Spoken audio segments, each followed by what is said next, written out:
Full MV កម្រិតអន្តរជាតិផ្លែកអារម្មណ៍ចម្រៀងរ៉េបដ៏អស្ចារ្យ Campo Rapper ចេញជាផ្លូវការហើយ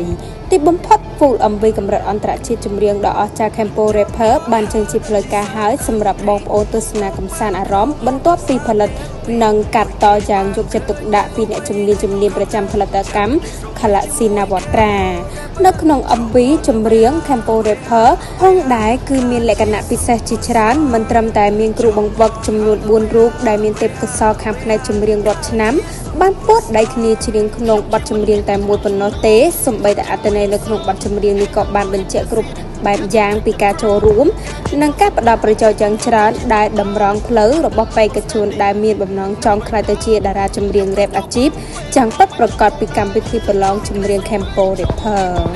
អ្វីដែលកាន់តែអស្ចារ្យនៅក្នុងអំពីចម្រៀង Campo Rapper ទាំងបច្ចេកទេសថតប្លង់និងរូបភាព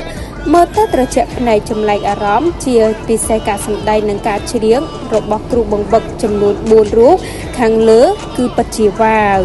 គួរបញ្ជាក់ផងដែរថាកម្មវិធីប្រឡងចម្រៀង Rap Campo Rapper នឹងចាប់ផ្ដើមដំណើរការប្រកួតសប្តាហ៍ទី1នៅថ្ងៃទី24ខែតុលាឆ្នាំ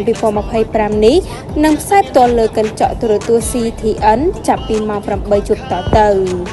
គ្រូបង្វឹកទាំង4រូបមានដូចជាកញ្ញាតនចាន់ស្រីម៉ាលោក Tempo 3លោកប្រុសឡានិងលោកសង្ហានឹងចាប់ផ្ដើមបេសកកម្មជ្រើសរើសបេក្ខជនដែលខ្លួនស្រឡាញ់ពេញចិត្តដើម្បីយកមកដុសខាត់សមត្ថភាពបន្ថែមដើម្បីក្លាយទៅជាតារាចម្រៀងរ៉េបអាជីពតោះទៅទស្សនា Full MV ចម្រៀង Campo Rapper ទាំងអស់គ្នា